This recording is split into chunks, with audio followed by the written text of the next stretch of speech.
Os irmãos lembram, né? Deixa eu tirar aqui já a máscara. Os irmãos lembram qual que é o versículo base? É onde? Quem se arrisca? Josué, capítulo 1, versículo 8, né? Vamos ver lá então, Josué, capítulo 1, versículo 8. Diz a palavra do Senhor: não se aparte da tua boca o livro desta lei, antes medita nele dia e noite, para que tenhas cuidado de fazer conforme tudo quanto nele está escrito, porque então farás prosperar o teu caminho, e então prudentemente te conduzirás. Amém, irmãos? Os irmãos podem tomar assento. Acredito que não vai ter mais necessidade de fazer aquela introdução sobre a questão da prosperidade, mas vamos relembrar os princípios que a gente já aprendeu até o momento, né? Nós já sabemos que Deus, Ele deseja que nós sejamos prósperos, porém a forma como Deus quer que nós sejamos prósperos é observando a palavra de Deus. E dentro disso, eu vou aqui ler na sequência que está na minha colinha, no meu livro, que eu vou escrevendo aqui esses estudos, mas pode ser que quem anotou a parte vai estar diferente a ordem, mas isso não tem problema. Então, para aqui no meu estudo, o primeiro princípio é que nós devemos reconhecer a origem de tudo que nós possuímos. Então, nós fazemos o reconhecimento de que tudo que temos vem de Deus. Esse é o primeiro princípio, né? Tanto que esse, o segundo, é o único que um depende do outro, o restante não propriamente. O segundo princípio para ter uma vida próspera é agradecer a Deus por meio de palavras e por obras por tudo aquilo que nós possuímos, fazendo o quê? Devolvendo uma parte para Ele, como forma de reconhecimento de que aquilo veio dele. O terceiro, nunca retenha para si mais do que é justo. Então, nunca a gente pega para nós mais do que é justo. E isso tem muito mais do que a questão de dinheiro, né? Tem outras formas que a gente acaba retendo mais do que é justo. E um deles não retenha o serviço de quem te paga. É o quarto princípio aqui na minha cola, né? Não retenha o serviço de quem te pagou. Então, se a pessoa já te pagou ou por meio de contrato, você já vai estar garantido aquele salário, então não tente burlar, né, o serviço. Faça o seu serviço, faça o que você deve fazer. O quinto princípio, não retenha o pagamento de quem te serviu. Então, se uma pessoa te prestou um serviço, não retenha o pagamento, né? Não deixe de a pessoa receber aquilo que é justo. Tenha esse senso cristão, né? E é um senso também comum. Qualquer pessoa, mesmo não sendo cristão, sabe que isso é o correto. Sexto princípio, não é pecado fazer planos para o futuro. O que é pecado é planejar o futuro sem considerar Deus nos planos, né? Então a gente viu alguns versículos que mostram isso. Então é bom fazer planos. O que você não pode é colocar Deus fora dos planos. Isso você não pode. Se fizer isso, você está pecando. O sétimo, guarde até 20% para o futuro de sua renda mensal e utilize o valor guardado de 7 em 7 anos, né? Então você faça essa utilização. E aí você vai fazer sempre dessa forma. Por que não é bom deixar guardado e ficar acumulando? Porque você tem uma grande tendência de cair na avareza, né? De você achar que tem aquele controle do futuro. Isso não é bom. Então é bom fazer essa utilização, né? Se for para comprar uma casa, dê uma entrada, né? E então vai parcelando, mas isso te garante uma tranquilidade. Como eu falei na outra vez, quem dera se eu soubesse disso antes da pandemia, né? Quem dera, mas estaria tranquilíssimo. Oitavo, se alguém prestou-lhe um serviço gratuito, pague-o indicando o seu serviço, né? Então, às vezes uma pessoa ela age de boa vontade com a gente E nós nos tornamos muitas vezes ingratos com essa pessoa, a gente nem sequer indica o serviço dela, né? Então a gente tem que ter essa consciência também, essa consciência cristã. O nono é: se você pegou emprestado e já tem condição de pagar, pague, né? Se você já tem condição, tá ali o dinheiro, né? Então pague, não fique segurando se você pegou emprestado. Isso envolve várias questões, né? Comprar fiado, cantina, né? Em qualquer estabelecimento, até mesmo aqueles boletos. Muitas vezes acontece, as pessoas às vezes têm a conta de água, a conta de luz, ela tem como pagar, mas ela fica sempre deixando no limite. Não, só vai cortar se chegar a 3, então só vou pagar quando tiver 2, se tiver próximo para chegar a terceira, aí eu pago. Não faça isso, porque você está pecando nesse princípio, né? Então vamos ser justos, né? E o último princípio que a gente aprendeu, que eu só li uma referência e ficou faltando mais duas, que vagabundo não prospera, então não seja um, né? Teve alguém aqui que até postou esse princípio, né? Então, vagabundo não prospera. Então, se a gente quer prosperar, e eu creio que quem está acompanhando esses princípios tem o desejo de prosperar na vida à luz da palavra de Deus, porque existe outros tipos de prosperidade que não é a prosperidade à luz da palavra de Deus. A gente lembra daquele salmista, o salmista Asaf, que ele ficou com inveja da prosperidade dos ímpios, mas aquela prosperidade, ela não era uma prosperidade que vinha de Deus para o bem, era uma prosperidade que Deus tinha dado àquele ímpio, para que aquilo ali servisse de laço para que Deus o julgasse. Então, a gente quer uma prosperidade correta, né? À luz da palavra de Deus. Aqui no 10º, eu vou dar continuidade já a partir dele, porque existe uma promessa para o preguiçoso. Vocês sabiam disso?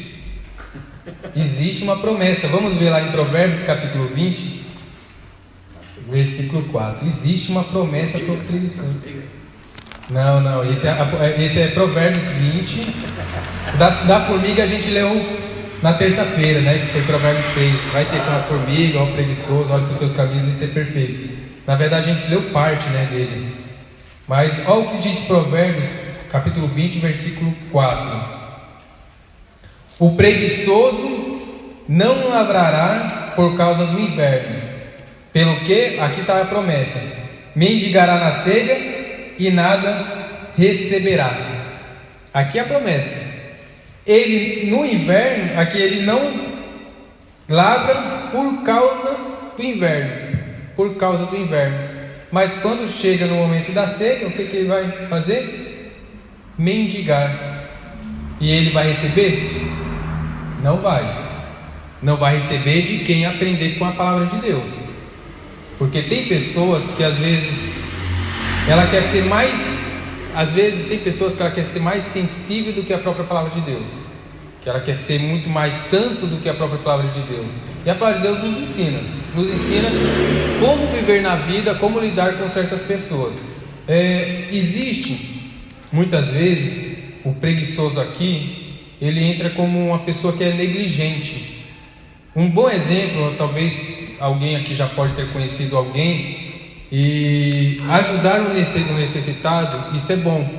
Mas alguém aqui já deve ter conhecido histórias, e eu conheço história próxima da minha família, de uma pessoa que passou dificuldade na vida, passou por uma fase difícil, e ela precisava que alguém a acolhesse por um tempo, até ela arrumar um emprego e poder ou procurar uma outra casa, né, para poder ficar, ou então pagar um aluguel ali mesmo onde ela está.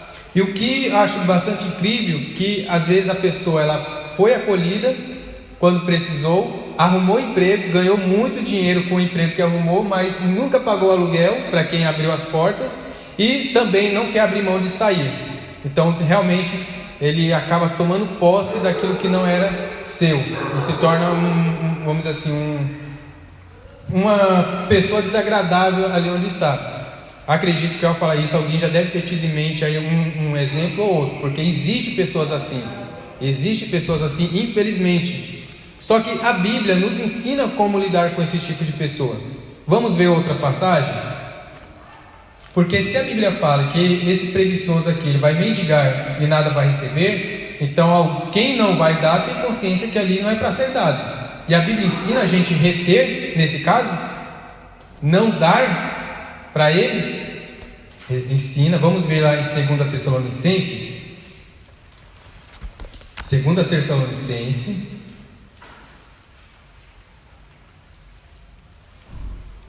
capítulo 3,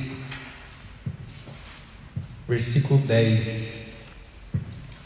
Olha o que diz. Aqui é Paulo falando. Porque quando ainda estávamos convosco, vos mandamos isto, que se alguém não quiser trabalhar, o que deve acontecer? Não coma também. Sabe por que ele está falando isso para a igreja? Sabe por que ele está falando isso? Ele está falando aqui, é para a igreja, para os crentes. Para entender um contexto, quem lê a primeira carta de Paulo a Tessalonicenses, o capítulo 5 vai falar sobre, entre o capítulo 4, o final do capítulo 4 e entrando no capítulo 5, Paulo fala sobre o arrebatamento da igreja, que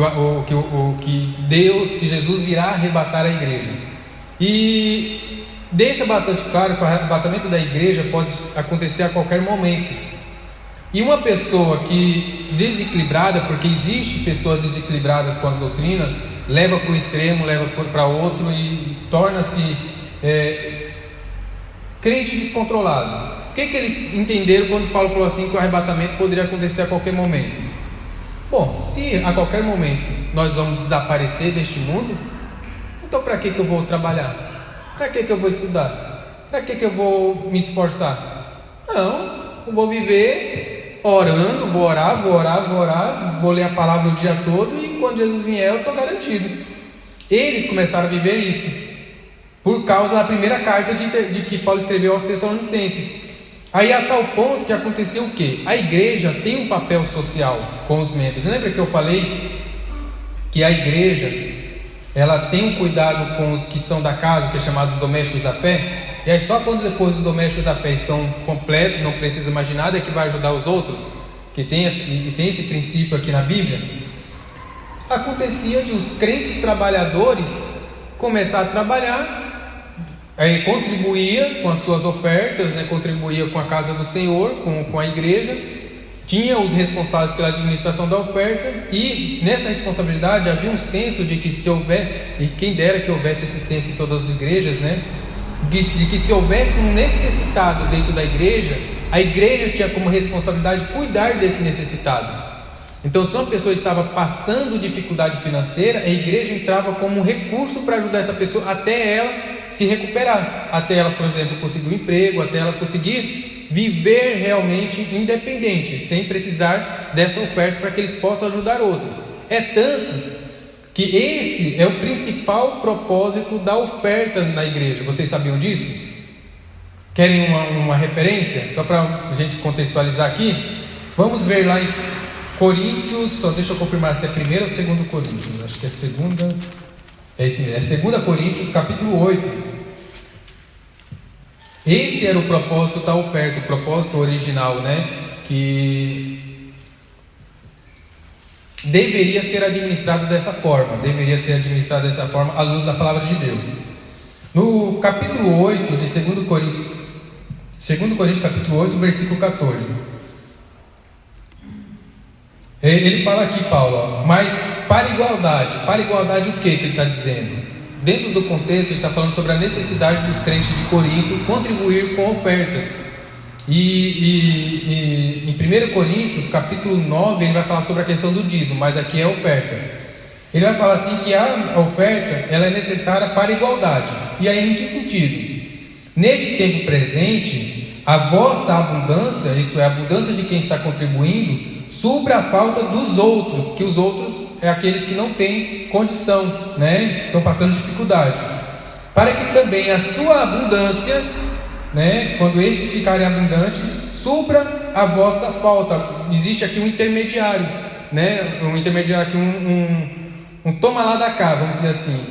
Agora os crentes de Corinto ajudam o necessitado. Esse necessitado, quando tiver abundância, vai ajudar os crentes de Corinto, Paulo está ensinando o quê?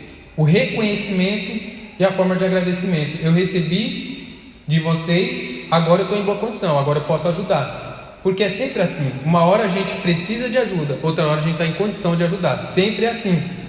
E aí Paulo vai dizer: para que supra a vossa falta e haja igualdade. Esse era o propósito de que houvesse essa contribuição, para que os crentes tivessem igualdade e não houvesse um melhor, outro pior, um com mais condição. Não, tinha que haver essa igualdade. Depois os irmãos leem lá em Atos capítulo 4 e já o finalzinho, vocês vão ver que aquelas fazendas que eles vendiam, entregavam nos pés dos apóstolos, aquele dinheiro ele não ficava para tudo para os apóstolos, era entregue aos apóstolos para administrar aos necessitados. Então é aquilo, né? Existe o princípio da entrega e também a Bíblia ensina como deve ser administrada essa entrega. Então não era somente ali para os apóstolos, eles pegavam e dividiam para todos os necessitados, né? De acordo com o que cada um estava passando. E foi o que aconteceu com a igreja que ficava em Tessalônica. Os crentes, confiando que Jesus ia arrebatar a igreja a qualquer momento, deixou de trabalhar. E os outros que ficavam trabalhando, ficavam sustentando esses que a gente fala aqui no linguajar popular, vagabundos. Crentes vagabundos, né? Porque eles não queriam trabalhar. Eram salvos, mas não queriam trabalhar. E aí Paulo vai dizer: porquanto ouvimos que, voltando lá para 2 Tessalonicenses 3, o versículo 11, porquanto ouvimos que há alguns entre vós que andam desordenadamente, não trabalhando, antes fazendo coisas vãs. A estes tais, porém, mandamos e exortamos por nosso Senhor Jesus Cristo, que trabalhando com sossego comam o seu próprio pão. Aqui é Paulo falando, esses daí não estão trabalhando, mas uma coisa é o correto, que trabalhando com sossego, vocês comam o seu próprio pão, né? E como que lidava? E aqui é um princípio, por isso que eu falo, às vezes a gente quer ser até mais santo do que a própria palavra de Deus, mas a Bíblia às vezes ela é dura, né? E como Paulo ensinava a pessoa a lidar com esses que não queriam fazer nada, né? Queriam viver na vagabundagem. Olha o versículo 6. Mando-vos, porém, irmãos, em nome de nosso Senhor Jesus Cristo, que vos apartei de todo irmão que andar desordenadamente, e não segundo a tradição que de nós recebeu. Qual que era essa tradição que eles receberam? Aquele que trabalha deve comer pelo fruto do seu trabalho. Se alguém não quer trabalhar, não coma também. Paulo está dizendo, note esses que não estão vivendo isso, que querem viver a custo da igreja, mas que não querem trabalhar. Por quê? Quando vocês notarem esse, evite estar com eles, porque isso é contagioso. Ande com a pessoa que sempre reclama da vida, uma pessoa pessimista, e você vai ver se com um pouco de tempo você também não vai estar começando a reclamar de tudo. Ande com a pessoa otimista e você vai ver que a sua visão das coisas vai começar a mudar por causa dessa pessoa com que você está andando. Então, por que o preguiçoso ele não vai receber quando ele começar a mendigar? Porque a Bíblia não ensina. Você vê que a pessoa, ela não é falta de serviço, não é falta de serviço, é falta de vontade de trabalhar. O que caracteriza um preguiçoso não é o fato dele estar desempregado, é o fato de ele não querer trabalhar. Isso é que caracteriza um preguiçoso. Então a Bíblia mostra isso claramente. Vamos dar prosseguimento ao próximo princípio. Então já finalizei esse, né? Vagabundo não prospera, então não seja um. Próximo princípio: seja um trabalhador por encargo de consciência e não porque te mandam trabalhar. Vamos ver a base bíblica, está lá em Provérbios. Agora sim, aquele Provérbios que o evangelista Antônio Múcio falou aqui atrás, né? Provérbios capítulo 6. Provérbios capítulo 6, do versículo 6 ao 8, diz assim: Vai ter com a formiga, ó preguiçoso. Por que vai ter com a formiga, ó preguiçoso? Normalmente a gente lê esse texto e pensa, porque ela é trabalhadora, mas o texto não está dizendo isso. É diferente. Às vezes uma pessoa ela trabalha porque ela é forçada a trabalhar. Um escravo era assim. Aqui o princípio para falar vai ter com a formiga tem outra coisa por trás, porque olha o que diz: vai ter com a formiga ao preguiçoso, olhe para os seus caminhos e ser sábio, por quê? A qual não tendo superior, nem oficial, nem dominador, prepara no verão o seu pão e na cega junta o seu mantimento. Sabe o que aqui está dizendo? A formiga não precisa ninguém dar ordem para ela saber o que ela tem que fazer. Ela é trabalhadora por encargo de consciência. Ela é trabalhadora por encargo de consciência. E isso diferencia dois tipos de trabalhadores. Por quê? A gente está lendo o quê? Princípios bíblicos para ser próspero, não é? Entra uma pessoa na empresa,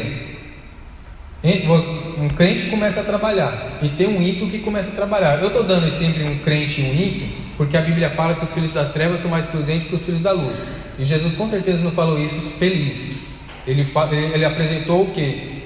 Um fato baseado na observação, e que nós não precisa muito esforço para a gente perceber isso também, né? Basta, infelizmente, um fazer negócio com crente, outro fazer com ímpio, você vai ver a diferença como que os dois procedem, infelizmente, né? E numa empresa pode acontecer não estou falando que vai acontecer com todos, com todos os crentes agem assim, não, por isso que a gente está aprendendo, para não sermos assim. Tem um serviço, e às vezes precisa sempre a pessoa dizer o que tem que ser feito, não é assim? E tem outras pessoas que não precisam ninguém dizer, ela já entra sabendo. O que foi contratado para quê? Né? Vou usar aqui uma empresa grande que tem 2 pessoas que trabalham na limpeza. Ela foi contratada para quê? Fazer limpeza. Ela sabe que tem que fazer limpeza. Precisa quem contratou ela dizer onde que ela tem que limpar? Ela tem que ter a consciência que tudo que estiver sujo é da responsabilidade dela limpar. Entra 2 pessoas numa empresa grande, o que vai acontecer? Muitas vezes acontece. Uma pode ficar ali no cantinho da empresa, talvez onde a câmera não pegue, e fica um pouco no celular, enquanto o serviço pesado fica para outra. Mas no final do mês, as 2 vão receber o mesmo salário. Além daquela que burlou, né, ter quebrado o princípio de reter o serviço de quem te pagou, ela também está fazendo isso. Ela está quebrando o princípio de ser um trabalhador com encargo de consciência. Ela consegue ficar sem fazer nada e está com a consciência limpa. Para ela está tudo certo. Ela ganhou o salário dela, né? Não tem um peso na consciência. Só que assim, chega na hora de surgir uma oportunidade de crescimento, quem é que vai crescer? Aquela que era observável o trabalho dela. Então aquela vai subir de posição dentro da empresa. Isso é passos para uma vida próspera. Você continuamente crescer e não diminuir, né? E isso na lei é usado a frase ser cabeça e não ser cauda. Esse é o sentido de continuar crescendo e não diminuindo, é isso, né? Então esse é o sentido desse texto. Quando vocês ouvirem alguém falando assim, vai ter com a formiga ó preguiçoso, agora os irmãos sabem que o sentido não é trabalho em si, vai ter com a formiga porque a formiga trabalha, não, vai ter com a formiga porque a formiga trabalha por encargo de consciência, não porque mandam ela trabalhar. Próximo princípio. Oi. Seja um trabalhador por encargo de consciência e não porque te mandam trabalhar, né? Próximo princípio: vitimismo é o estilo de vida do preguiçoso e não do trabalhador. Vamos ver um exemplo? Provérbios 22:13. Vitimismo. Provérbios 22:13. Diz o preguiçoso: Um leão está lá fora, serei morto no meio das ruas. Sabe o que aqui está querendo mostrar? O preguiçoso sempre tem uma desculpa para não trabalhar. E essa desculpa, ele utiliza-se de tal forma que ele causa nas pessoas a pena. Que é isso que a Amanda falou. Causa nas pessoas a pena, a sensibilização. Coitado, tadinho, né? É sempre... Por quê? Ele gosta de usar a vitimização. Isso a gente vê em vários casos.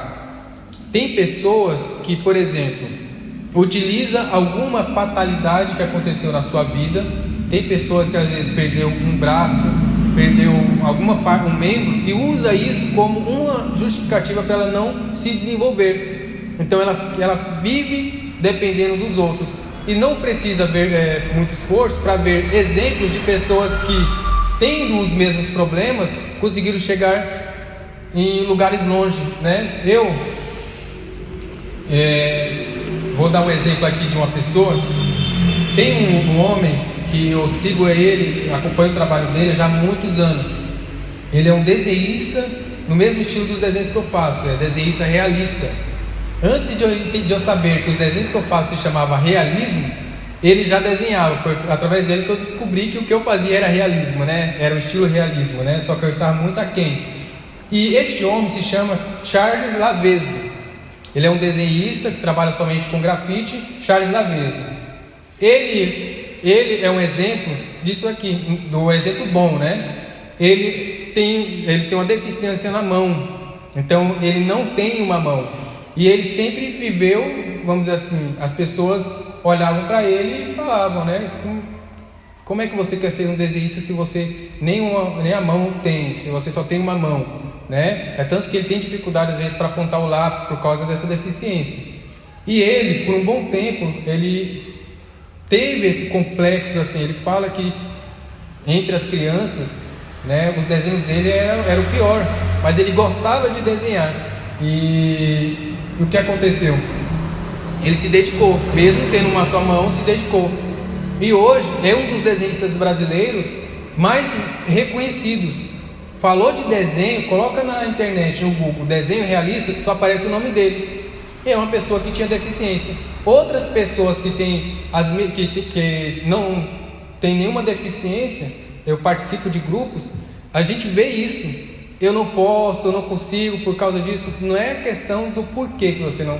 É porque realmente não tem um gosto. Porque é aquilo. Eu tenho certeza que qualquer instrumento, por exemplo, eu não tenho ligação com nenhum instrumento. Mas se eu amasse tocar um teclado, eu tenho certeza que pelo amor de tocar um teclado, eu aprenderia a tocar um teclado. Mesmo que não houvesse um professor disponível, mas eu ia me virar. O Ítalo, ele tem essa capacidade e facilidade. Por amor aos instrumentos, ele consegue tocar tudo que é instrumento. Mas por quê? É o amor que ele tem por aquilo. Isso acontece com tudo, com aquilo que você faz, né? Às vezes, com certeza, a Verônica, ela faz um bom alimento porque ela ama cozinhar. Tudo que você faz melhor por conta do amor que você tem por aquilo. Eu, por um tempo, na empresa que eu estava, eu amava fazer aquele processo administrativo, e era uma belezura, né? Só que passou um tempo, aquilo já não estava mais causando amor, né? Pelo que eu fazia. Foi bastante perceptível como a minha produtividade, as minhas formas de trabalhar foi decaindo. Por quê? Começou a ser substituído por outro amor, que era pelo desenho. E aí, a minha produtividade com desenho foi melhorando. E aquilo que eu estava fazendo agora como obrigação foi decaindo. Foi onde eu percebi, não, aqui se eu continuar, vou prejudicar a empresa, então é melhor cair fora, né? Mas a gente vê aqui esse princípio, né, do vitimismo. Sempre há uma desculpa. E isso aqui não é o correto. Outro exemplo está lá em Provérbios 21, 25. Provérbios 21, 25. O desejo do preguiçoso o mata, porque as suas mãos recusam-se a trabalhar. Preguiçoso tem desejo? Tem desejo. Ele pode talvez olhar para uma casa de uma pessoa que foi próspera, né? conseguiu comprar uma casa, ele tem desejo de ter aquela casa, mas ele não tem desejo de trabalhar, fazer tudo o que aquela pessoa fez para conquistar aquela casa, né? Isso acontece muitas vezes porque as pessoas olham nossas vidas, né, pelo conquistado, mas não pelo trabalho da conquista. Isso acontece com qualquer... eu me admiro com, por exemplo, algumas pessoas que se desenvolvem de uma forma maravilhosa na palavra de Deus, na forma de ensino, na forma de pregar, e eu fico admirado. Por quê? Eu mesmo ouço o João Henrique Palharim. Como que uma pessoa consegue trazer uma mensagem daquela? Eu não tenho chamado mesmo para pregar. Vocês veem que aqui é ensino, mas eu queria pregar como ele. Mas é aquilo, além de ter a questão da chamada, tem todo o que existe por trás daquilo. Uma pregação que ele prega, muitas vezes comum, e muitas almas chegam à frente convertendo a Jesus. Ali é horas, com certeza, e horas de oração, porque uma alma vem para Jesus não é pela eloquência da palavra. Eu posso pregar a Bíblia aqui da melhor forma possível, mas se não for pregação com poder, e esse poder aqui é o poder da palavra, não é o poder que muitas vezes a gente pensa que não vai ter almas, não vai ter almas.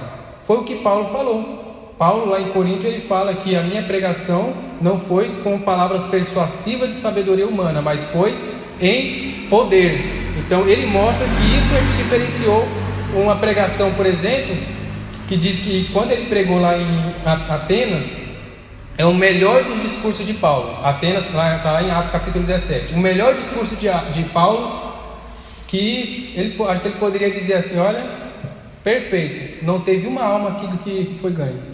Eu acho que ele percebeu, porque depois lá em Corinto ele vai dizer: minha pregação não é com palavras persuasivas de sabedoria humana. Isso não significa que Paulo não fosse eloquente na palavra, mas existem coisas que acontecem antes da exposição, que se não houver isso, não adianta. Não adianta. Eu já dei aulas que eu preparei da melhor forma possível, e eu percebi aquela aula saindo como algo vazio. E eu já cheguei a dar aulas por um momento da minha vida de constante oração, em que parecia que saía de uma forma diferente, as pessoas ouviam de forma diferente, né? A Daiane aqui me dá um feedback. Ela falou assim: olha, essa saudação que você deu, até eu senti alguma coisa. Ela fala, né? Foi diferente. Tem vezes que ela fala: olha, foi boa porque o que você falou foi bom, mas não sei, estava faltando alguma coisa.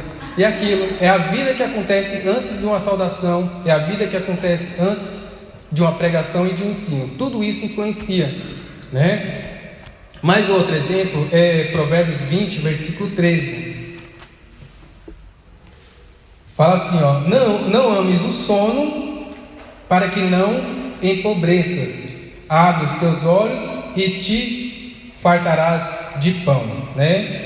Então são dois extremos que nós não podemos ter. O primeiro é não amar o sono. Por quê? Não ame o sono, senão perderá o trabalho e passará necessidade.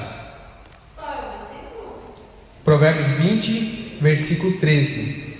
Está falando aqui, não ame o sono, para que não empobreças. Abre os teus olhos e te fartarás de pão. Então o princípio aqui não é um princípio separado, está dentro aqui do vitimismo. Mas a frase que dá para montar é: não ame o sono, senão perderá o trabalho e passará necessidade. Pega uma empresa aí que o funcionário chega todo dia 30 minutos, 40 minutos atrasado. Vê se ele vai ficar nessa empresa. Não fica. Perderá o emprego e passará necessidade. E tem o contrário desse, que está em Eclesiastes 5:12. O contrário desse, né? O outro extremo, que às vezes acontece. Eclesiastes 5:12. Fala aqui, doce é o sono do trabalhador, quer coma pouco, quer muito, mas a fartura do rico não o deixa dormir, né? Muitas vezes um rico se torna rico por excesso de trabalho, né? Por excesso de trabalho. Então o outro extremo também não é bom. Por quê?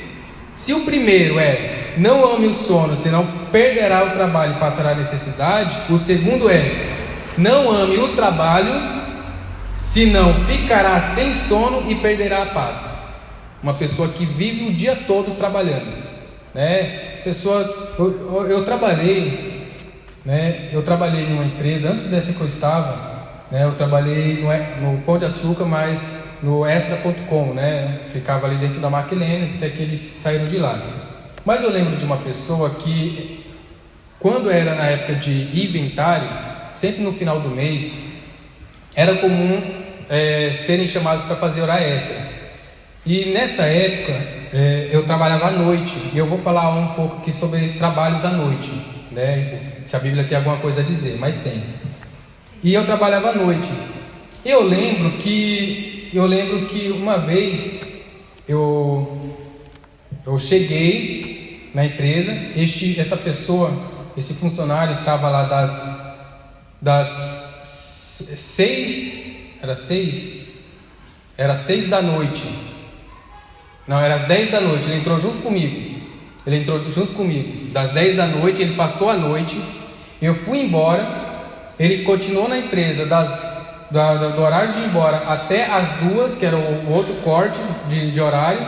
Ele não foi embora às 2 horas, ficou das 2 até as 10 horas da noite. Isso é, ele virou o dia 24 horas. Sabe o que aconteceu? A empresa disse: bom e fiel funcionário, no pouco foste fiel, vou te colocar agora numa posição de... Não deu condição nem para ele ir embora. Desde esse dia ele ficou revoltado, não queria aparecer na empresa. Mas em nenhum momento a empresa exigiu dele ficar 24 horas. Ele perdeu a paz, perdeu o sono, perdeu o emprego, porque depois ele ficou com raiva, não queria mais aparecer, perdeu o emprego, e tudo por causa de um princípio quebrado. Trabalhar em excesso não é bom. Agora, mais um princípio, e é esse que eu falei quase agora, né? Da questão de trabalhar à noite. O que a Bíblia diz? Olha esse princípio: trabalhe de dia e nunca de noite. Nenhum trabalho, por melhor que seja, tem poder de te restituir um sono noturno, exceto, existe exceção, exceto vigilante e atividades que são essenciais, por exemplo, médico, pessoa que trabalha com enfermeiro. Então, são vidas que dependem daquilo. Policial, são vidas que dependem disso. Por conta disso, são exceções nesses casos. O que eu estou dizendo aqui não é que se a pessoa fizer, está pecando, vai perder a salvação. São princípios para ser próspero. E a prosperidade não é somente ter, vamos dizer assim, dinheiro, condições financeiras. A prosperidade tem a ver também com qualidade de vida. Pode ver qualquer pessoa que trabalha à noite, pergunte se a qualidade de vida dela é a mesma de a sua que trabalha, vamos dizer assim, no período diurno. Não é a mesma. É tanto que uma empresa já dá a estes um adicional noturno para compensar aquilo que não é compensável. Por isso que é dado o adicional noturno, né? Mas vamos ver a base bíblica para isso. Está lá no Evangelho de João, aqui, Evangelho de João, capítulo 9, versículo 4. O Evangelho de João, capítulo 9, versículo 4. Quem reconheceu esse princípio, não foi eu, foi o próprio Jesus que falou.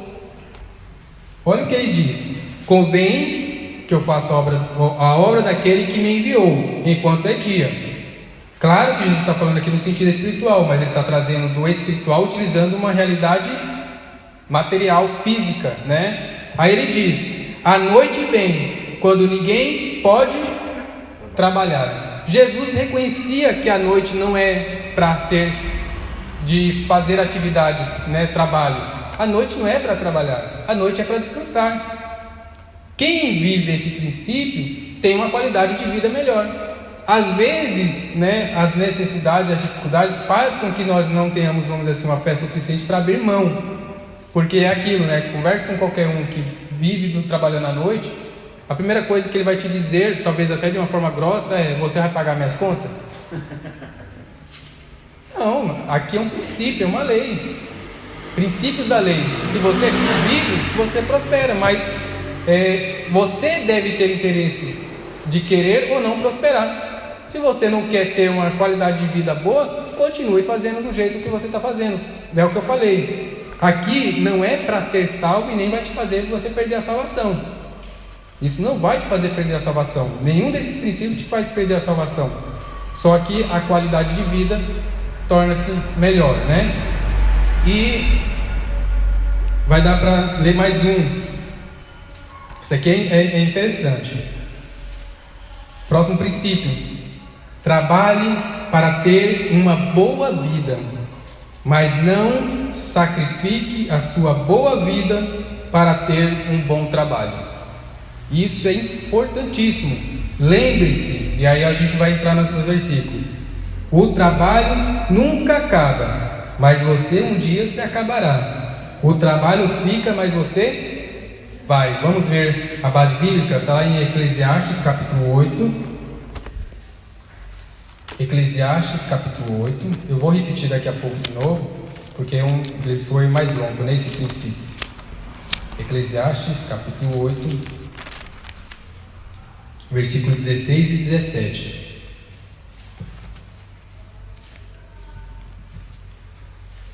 Aqui é Salomão falando, né?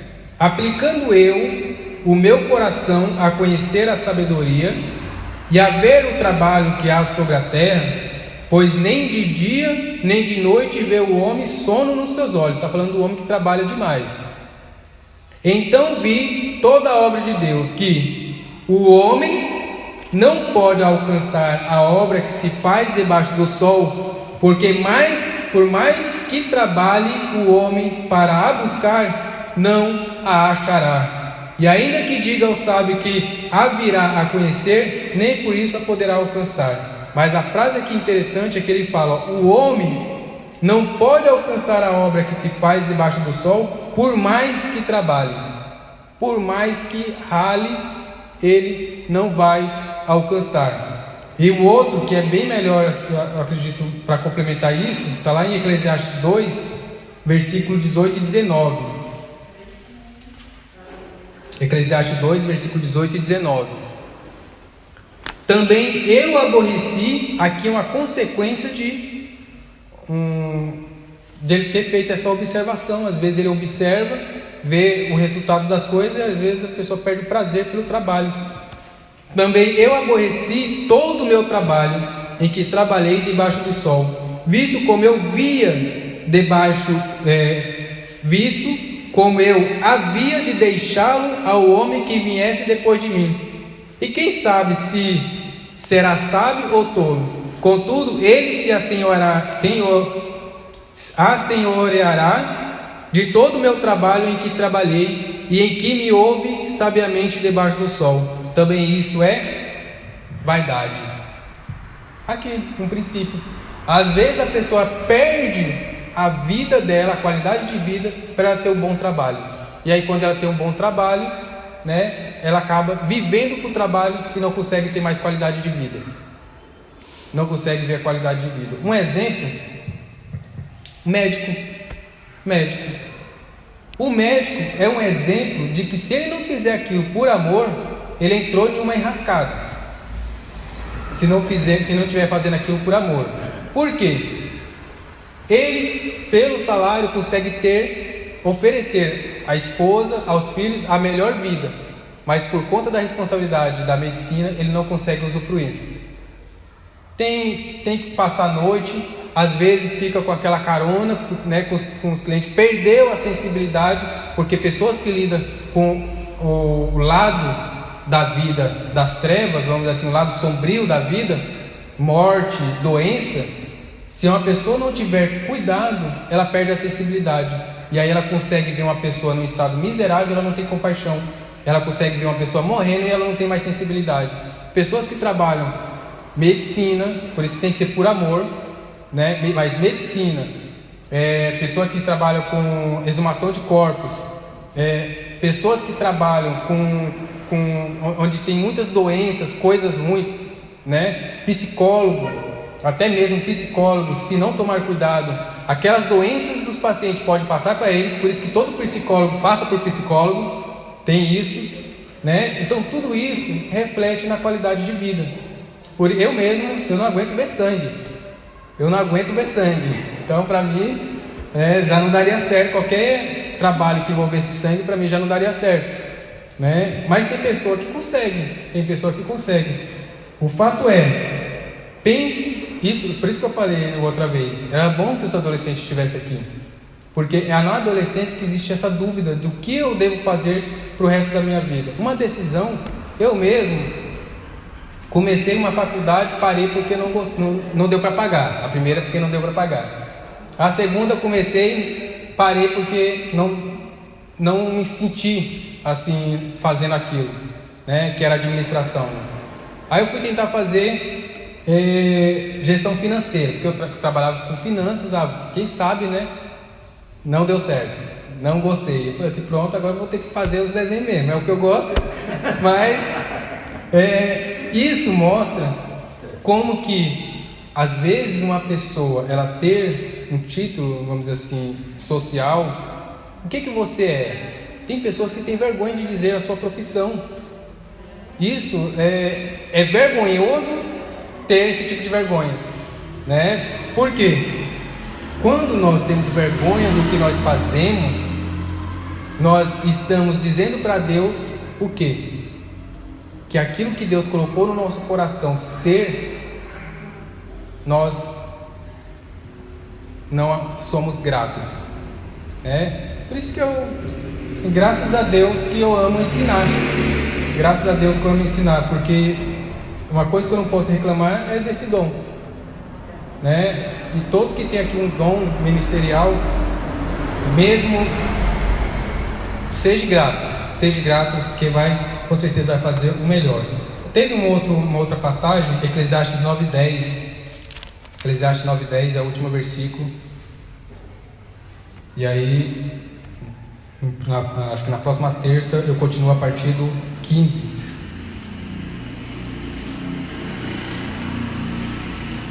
Nove 10.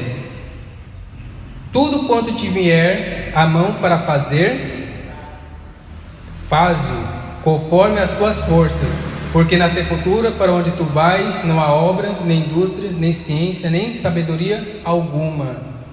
Então, perceba que o equilíbrio aqui não é para você viver para trabalhar, não é para você perder a qualidade de vida por conta do trabalho, mas se veio na sua mão para fazer, não fique pensando na morte. Vou deixar eu vou morrer mesmo.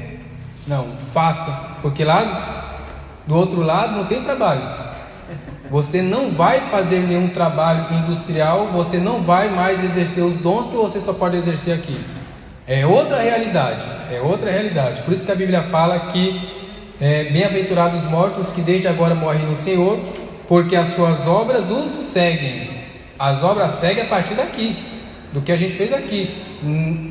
No outro lado, não há mais obra, né? Não há mais recompensa pelo que é feito. Nesse sentido, não há mais recompensa pelo que é feito. Amém, irmãos? Vou só repetir esse 14, porque era mais longo. Então, Amanda, eu estou vendo que ela estava anotando. Trabalhe para ter uma boa vida, mas não sacrifique a sua boa vida para ter um bom trabalho. Lembre-se, o trabalho nunca acaba, mas você um dia se acabará. O trabalho fica, mas você vai, né? E aí eu agradeço a oportunidade em nome de Jesus. Glória a Deus, né, irmãos? Que bênção de Deus, né?